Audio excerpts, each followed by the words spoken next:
Ndabahaye ikaze muri kino kiganiro c'inama nshingamateka mutegurirwa n'igisata cyo kumenyesha amakuru n'ubuvugizi mu biro vya nyeniteka umukuru w'inama nshingamateka.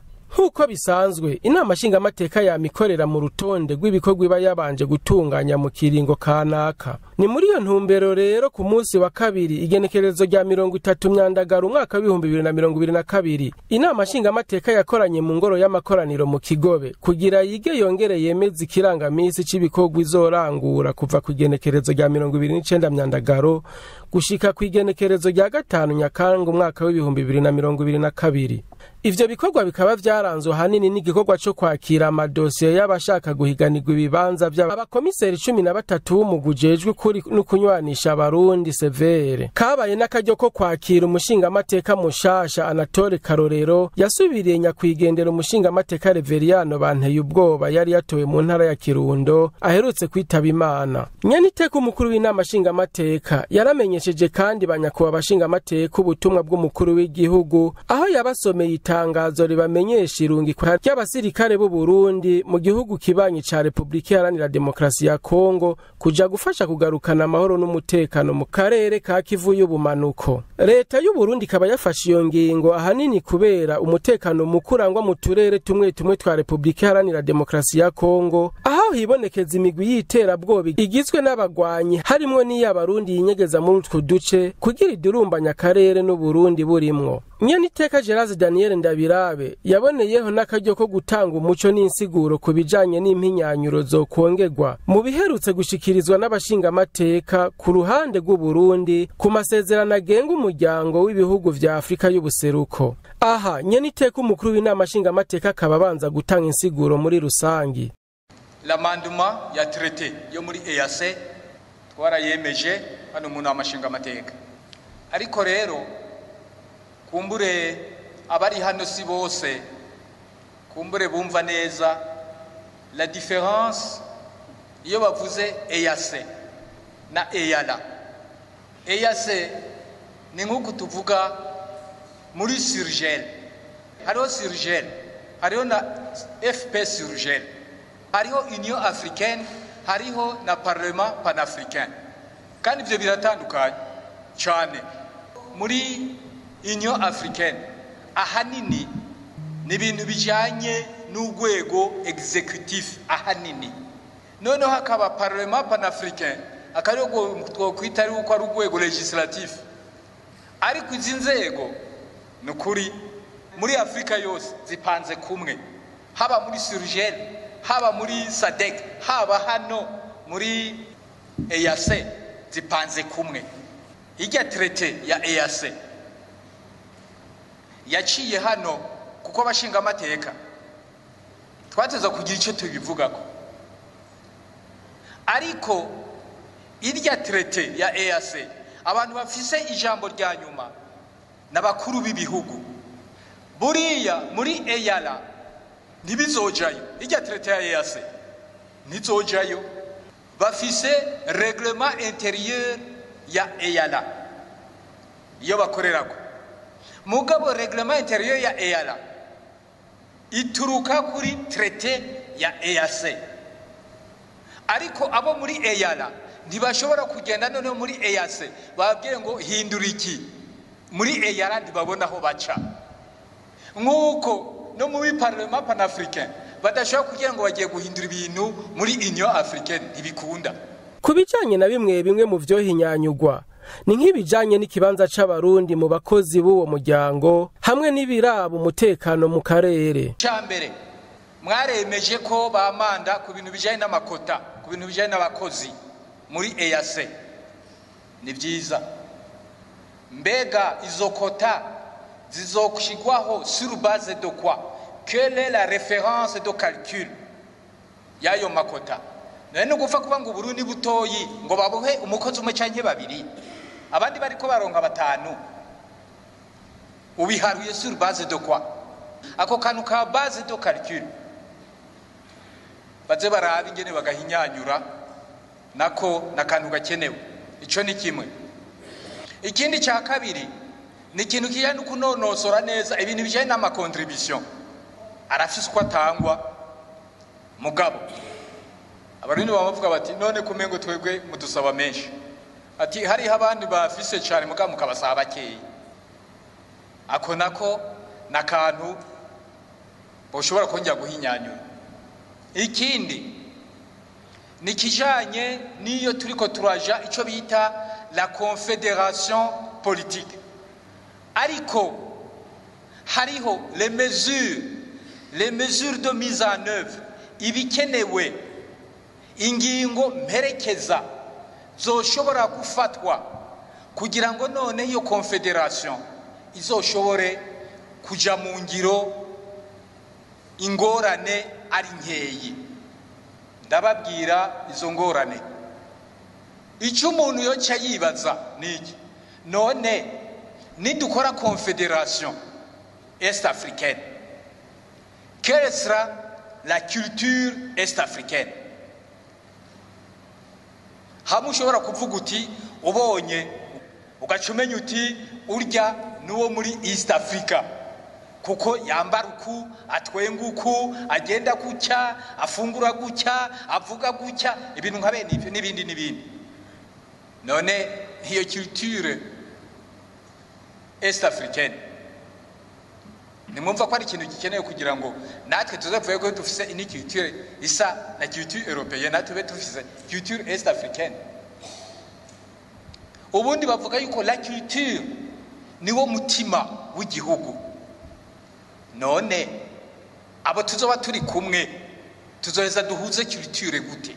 Culture est-africaine izoba imeze gute? Ibi ndabivuze kuko hariho amanama bigeze kuzabibazamwo ati none twebwe abanyafrika ko twirirwa dukoma induru tuvuga igifaransa, tuvuga icyongereza, sindimi zacu, none wo kwiyumvira neza gute bene ururimi barushizeho bo ntibaduhinyanyure, ntibadukenyure? Baradukenyura nyene bagaca kugira ngo uvuga nabi wewe, ngo hindura ngo uvuga uko, n'ibyumviro byose bakabituruna bakabidetura kuko tuvuga mu rurimi atari urw'iwacu. Ugasanga n'iby'ubushakashatsi, iyo turiko turakora ubushakashatsi dukora ubushakashatsi mu rurimi atari urw'iwacu. Aha turashima cyane abatanzania kuko aho bageze uno munsi byinshi ariko barabikora mu rurimi rwabo, n'ibiharuro ni mu rurimi rwabo. None ko tugiye kuzogira confédération est-africaine, none twe tuzoba dufise culture iyihe? Ururimi ruzoba ruruhe? None tuzovyuniformiza gute? Tuzovyarmoniza gute? Kuko ibyo nivyo bifasita la cohésion y'aba membre b'iryo shirahamwe, nibyo bifavoriza la consolidation, la communion. None bizogenda gutega yewe mu gihe hari ibihugu bimwe bishobora kuvamwo bikiha kuza gutera ibindi, turi mu karere kamwe, mwumva bizogenda gute? Y'ikintu kijanye na sécurité, ubundi hari yakwiye kuba principe muri traité mu gihe dushaka kuja muri confédération ko kizira kikaziririzwa ko atagihugu kiri muri communauté gishobora kuza gutera ikindi bisangiye biri dans la même communauté. Ku bijanye n'ikurakuranwa ku burongozi bw'umuryango wa Afrika y'ubuseruko ngo hari bikeneye guhinyanyugwa na cane ku ruhande rw'inama nshingamateka y'uwo muryango, nk'uko nyene iteka Geraze Daniel Ndabirabe arongoye inama nshingamateka y'u Burundi abishikiriza. Ikindi kijanye na rotation mwarabivuze muravyemeza, ariko hari utundi tuntu muri rotation umengo umuntu yohinyanyura muri East African. Hari speaker umwe, president umwe, ntaba vice bahari. None hataraba vice uko niko byari byarapanzwe. Ikibazo gica kiza nuko iyo hageze kurondera usimbura le president hacatangwa kwa ama speculation, ibihugu bikirukanga bigatangura kuza gukora amalobbying baza kuri babwira uyu muradutora muragira uja muramureka nibiki ibintu nka bene ivyo. Nk'ubu biravugwa yuko hari ibihugu bitatu bitarigera bitegeka EALA. None ibyo bihugu bitatu kugira ngo ucibide partage bica bigenda gute? Mwebwe mutwarumvise ingene mwabihinyanyuye. Sawa, hariho n'ibihugu bibiri byinjiriye rimwe. Sawa, harimo kandi kantu wumva kategerezwa kujamo kugira ngo ibyo bintu by'amaspekulation bihere. Byari bikwiye kumera nka kurya bimeze muri Parlement Panafricain uno musi. Ico ni cyambere kuko ico gihe nta maspekulation ngera kujamo. Bidakunze ko bongeramwo aba vice bahuye n'ivyo bihugu membre barashobora kubicisha mu makomission ku buryo amakomission ashobora nayo kugenda yirogrupa nka bimwe twavuze by'ama region. Abasangiye amakomission bagashobora kwitoramwo nk'umubo bavuga bati uyu ni Murundi arongoye rijya huriro ry'amakomission, ati uyu ni Umukenya arunga rijya huriro ry'amakomission, gutyo gutyo uko ibihugu bingana. Noneho abo bazoba barongoye ayo mahuriro y'amakomission bakaba ari baca baja muri biro. Par exemple, ibi ni byo mbere ndiko ndabaha kugira ngo turabe kumbure ingene twokosora ibi. Igihe rero hageze kome bamwe babarongoye amakomission, noneho hakaba une sorte de promotion interne, bakaba boshobora kurondera nk'umuntu avuye inyuma yoza gutegeka EALA, ari uko indani habuze woshobora kuba umukandida wo speaker. Ibyo byoheza bikaryoha kurusha. Ikindi cya kabiri nuko abo baba bari muri biro bene uko baca bagira access kuri ijya poste ya presidence y'umuspika, bagashobora kumwegera babasa nabegeranye. Mugabo no musi uko navyumvise ibigihugu nko mu Burundi batanze babiri bakaja muri iyo biro, kandi abo babiri barangana. None bangana muca mwumva ko harimo akantu katumvikana. None muri abo babiri ninde mukuru? Badashobora kwegera speaker. Speaker rero acha akora ibyo yishakiye. Icyanyuma nuko EALA ironse nk'ibintu itegerezwa kurungika muri EAC, ari nka amendement y'itegekiriniri, naho harakwiye kuba elabore inzira bicamwo kugira ngo twebwe hano bidushikire, hatarinze kuba ibintu by'amakosa cyanye by'ugutatona cyanye ibintu by'amagendera. Hakaba n'inzira ibitomoye bivuye hano ni kugira ngo bibashikire bariya bari muri EALA. Ikindi kijana mbega umuntu ari muri EALA mu gihe twebwe tubona ko ari ko arakora nabi, tumukurayo gute? Ngico muri reglement intérieur mugasi niko nabo bazemera kugishiramwo. Abo muri eravuga bati atiye twikura gutyo. Aho rero nuvuga ko cyo kwemezwa n'abakuru b'ibihugu muri traité. Murumva ko utwo nibindi twongeye ko tubona bikwiye navyo kuzohinyanyugwa, nibishoboka bakuru b'ibihugu bazogira ico babivuga ko natwe tuzora ngene biduga kugira ngo bishike iyo bitezwa kuja. Mu ntumbero yo gukomeza imigenderanire hagati y'ibindi bihugu kuva ku igenekerezo rya 31 Myandagaro gushika ku igenekerezo rya 3 Nyakanga umwaka w'2022 haratunganijwe inama y'akarere ku bijanye n'ubuhinga bw'abahuza bo mu bihugu vya Afrika mu gutorera umutamatati bidaciye mu ngimba hamwe no gutsimbataza amahoro mu karere k'ibiyaga binini.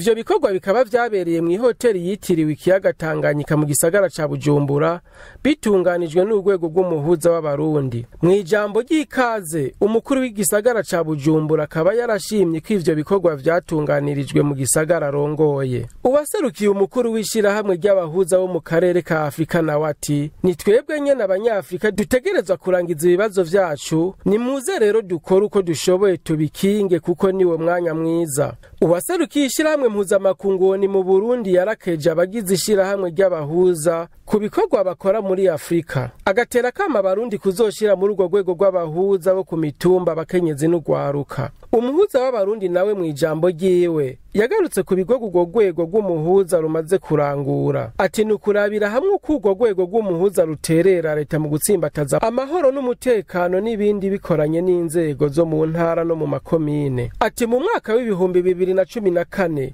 urwo rwego rwaratunganije ikoraniro ryahuje urwaruka rwo mu migambwe itandukanye ndetse n'abasubijwe mu buzima busanzwe ku bijanye no gutsimbataza amahoro n'umutekano. Ati haraciye imyaka 2 hashizweho urwego rw'abakorerabushake mu gutatura amatati bidaciye mu ngimba ku mitumba yose y'igihugu. Urwo rwego rwaratunganije kandi ku rwego mpuzamakungu abanyamadini ku bijanye no gutatura amatati no gutsimbataza amahoro n'ibindi byinshi vyaranguwe. Ni muri iyo ntumbero rero ku munsi wa gatatu igenekerezo rya 31 Myandagaro umwaka wa 2022 Nyeniteka Geraze Daniel Ndabirabe umukuru w'inama nshingamateka yatanguje inama ku bijanye n'ubuhinga bw'abahuza. Iyo nama yatunganijwe n'urwego rw'umuhuza w'abarundi ikaba yari yo kwirimbura ko ivyari vyarasabwe mu nama zaheruka vyashizwe mu ngiro. Ibihugu vyaserukiwe bikaba arivyo kandi vyahanahanye ivyiyumviro n'ubuhinga vy'ingene babigenzi wabo mu gukinga no gutora inyishu z'ibibazo bidaciye mu ngimba. Bakaba baravuganye kandi no kugijanye no gutora inyishirama kwihungabana ry'amahoro n'umutekano bikunze kwibonekeza mu karere. Mu ijambo nyamukuru ryo gutanguza icese ivyo bikorwa, Nyeniteka Geraze Daniel Ndabirabe umukuru w'inama nshingamateka yamenyesheje ko ibaye mu gihe haheze imisi ariko haribonekeza mu bice bimwe bimwe bigize akarere k'ibiyaga binini imigwi y'iterabwoba ihungabanya amahoro n'umutekano. Ati inama n'akaryo keza twebwe nk'abanyafrika ko kubona ko twokorera hamwe mu gutorera umuti izo njyane tukagira ishaka ryo kwifatira mu minwe kazoza kacu. Nous avons l'espoir que l'Afrique en général et la région des Grands Lacs en particulier retrouveront un jour la paix et la prospérité. Mais tout dépendra de la prise de conscience des Africains eux-mêmes afin qu'ils prennent à main leur destinée.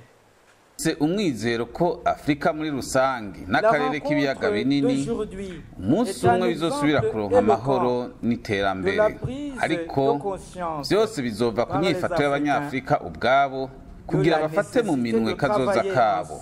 Ihuriro ry'uno munsi n'akarero kadasanzwe k'ishaka ry'abanyafrika ryo gukorera hamwe kugira batorere inyishu nyazo kuri ico kibazo kidasanzwe kibahanze. Ku vyerekeye Uburundi Nyeniteka avuga ati uravye ibihe vy'intambara bwaciyemwe naho bigeze ubu abarundi bo kwishimira ko bariko baratera baja ku kunywana nyako. Ati Uburundi burashobora gufasha ibindi bihugu vyo muri Afrika bikiri mu njyane kuzivamwo kwishimikije ivyo nabwo bwaciyemwe kugira ngo bushikaho bugeze ubu. Akaba yaboneyeho n'akaryo keza ko gukeza umuhuza w'abarundi we yagize iciyumviro co gutunganya ico gikorwa gihambaye akanashira imbere ubuhinga bwo gushira hamwe no kunywanisha bene gihugu ku mitumba yose y'igihugu c'u Burundi. Félicitons alors l'Ombudsman de la République du Burundi pour avoir pris l'initiative d'organiser cet événement important.